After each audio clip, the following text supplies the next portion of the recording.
La région ouest africaine et la bande sahélienne affichent les taux de croissance démographique les plus élevés au monde, avec des chiffres variant entre 5,3% et 7,6% par pays.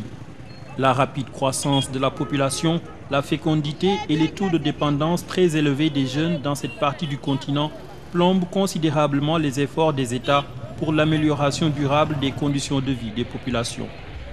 Des millions de personnes, en majorité des femmes et des jeunes, se trouvent ainsi exposées aux risques de famine, de migration forcée, de radicalisation religieuse et surtout de pratiques dévastatrices pour leur santé. C'est en vue d'inverser cette spirale qu'une conférence régionale sur culture, communication et dividendes démographiques s'est tenue récemment à Conakry à l'initiative de l'UNFPA, le Fonds des Nations Unies pour la population, en relation avec le gouvernement guinéen. Cette rencontre, composante essentielle de la campagne régionale de communication pour le changement social et de comportement lancée par l'UNFPA en 2017, a pour objectif notamment de mettre en exergue l'engagement et le rôle des communicateurs traditionnels, des leaders religieux et des chefs coutumiers pour l'accélération de la transition démographique dans les pays de la sous-région et du Sahel. C'est pour faire appel et utiliser à bon escient de ce don naturel du Verbe et se tard de convaincre que le bureau régional du Fonds des Nations Unies pour la population, en rapport avec les bureaux pays et le gouvernement de la Guinée, a décidé d'appuyer l'organisation de cette conférence pour mettre ensemble les experts du Verbe, de la culture, de la tradition et de l'art oratoire pour réfléchir sur leur possible contribution à l'émergence d'une Afrique où les femmes cesseront de mourir en donnant la vie, où les filles seront extirpées de toute forme de violence, où le potentiel des jeunes sera complètement accompli et que la santé de la reproduction, y compris la planification familiale, sera accessible à tous. Un communicateur traditionnel, c'est celui qui cerne les aspirations des communautés et les porter au chef dans la courtoisie et le respect. Son rôle, c'est d'informer, d'éduquer la population au milieu de laquelle il vit. Donc nous sommes prêts à accompagner le Fonds des Nations Unies pour la population pour que le dividende démographique soit maintenu, que la sous-région soit le leader des autres pays.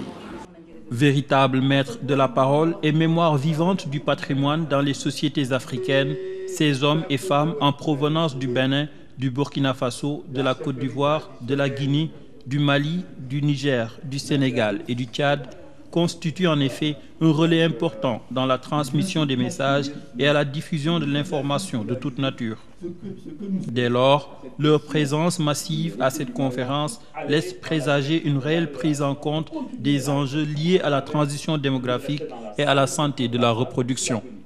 Nous nous sommes donnés, nous nous sommes engagés pour dire que plus jamais on ne doit plus avoir une mère accoucher et rendre l'âme. Nous ne devons plus avoir des enfants rendre l'âme à l'accouchement. Nous devons tout mettre en œuvre pour que les barrières socio-culturelles défavorables à la promotion de la santé soient donc estompées et laissées.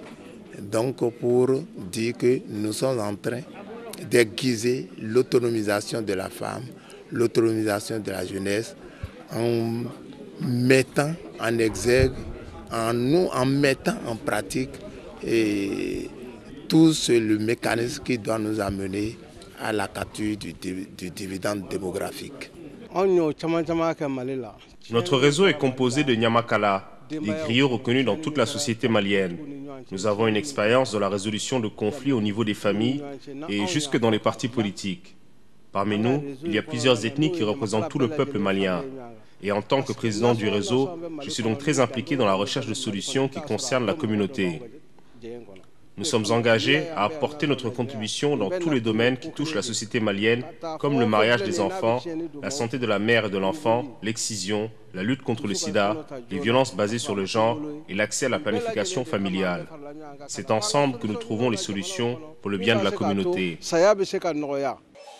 Dans la région du Sahel, les pesanteurs culturelles combinées au manque d'information des communautés ont pour conséquence de faibles taux de contraception moderne, ce qui se traduit par une fertilité élevée. D'où une nécessaire prise en charge de tous les paramètres sociaux et culturels qui constituent un obstacle vers l'autonomisation des femmes et la préservation de leur bien-être. Effectivement, il y a des difficultés, comme vous savez, en Afrique. Nos coutumes, nos us et coutumes et certaines cultures freinent ces activités et certaines conceptions religieuses.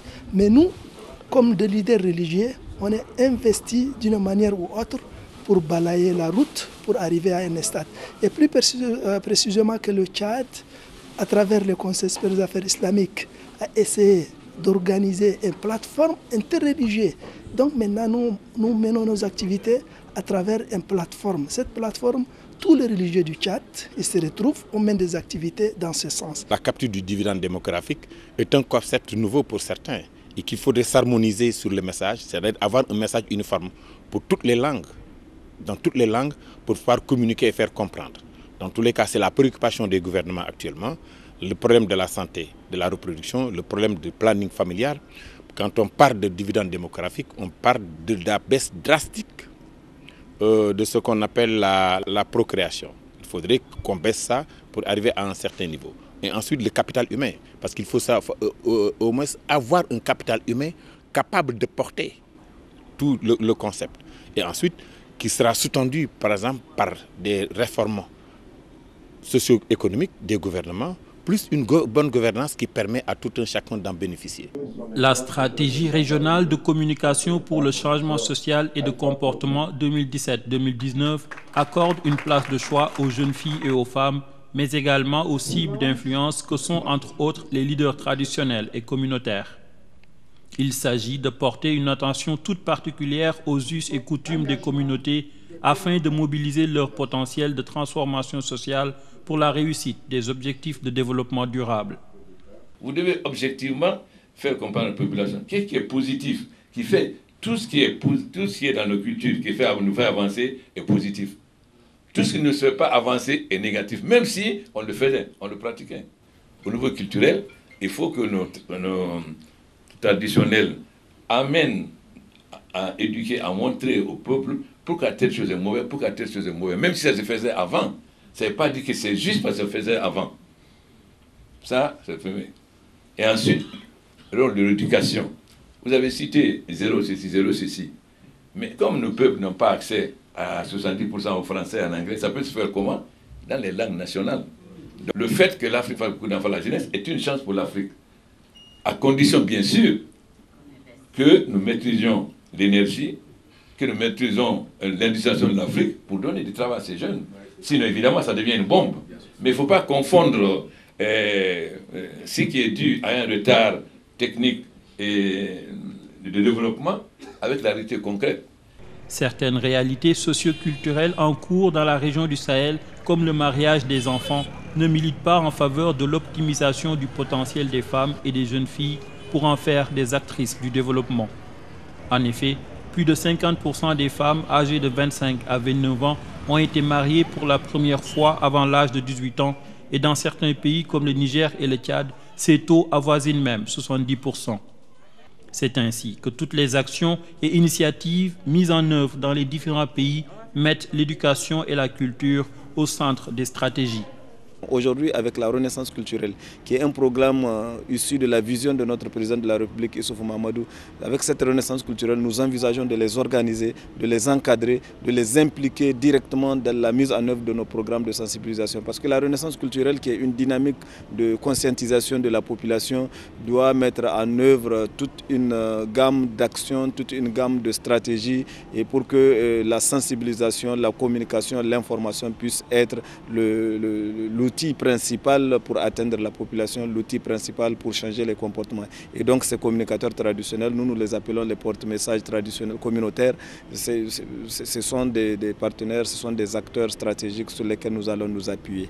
Conçu comme un des principaux leviers de la réalisation de la vision de l'Union africaine contenue dans l'agenda 2063, l'Afrique que nous voulons, le dividende démographique peut servir également de cadre de mise en cohérence des politiques et investissements pour l'atteinte des objectifs de croissance inclusive et de développement durable. Et pour y parvenir, l'UNFPA compte s'appuyer sur toutes les forces vives du continent dans ce processus à long terme.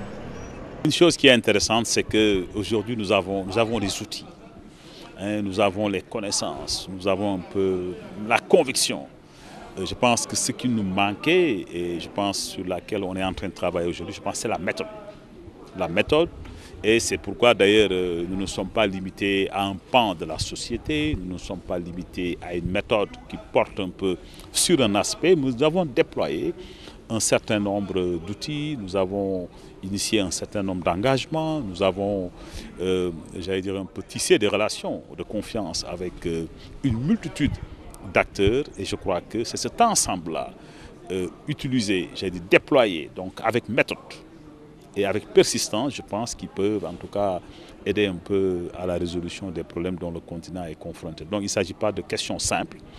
Je pense que c'est un dossier qui va prendre du temps. Mais personnellement, je suis satisfait de ce que nous avons déjà fait, et aujourd'hui, je suis plus que confiant que nous sommes dans la bonne direction. Conakry marque sans doute une étape décisive vers l'accélération de la transition démographique en Afrique subsaharienne, mettant en évidence le rôle capital que les communicateurs traditionnels, leaders religieux et communautaires peuvent jouer en termes de mobilisation sociale, de sensibilisation et de plaidoyer. La capture du dividende démographique requiert en effet la prise en compte des coutumes et des croyances religieuses et culturelles.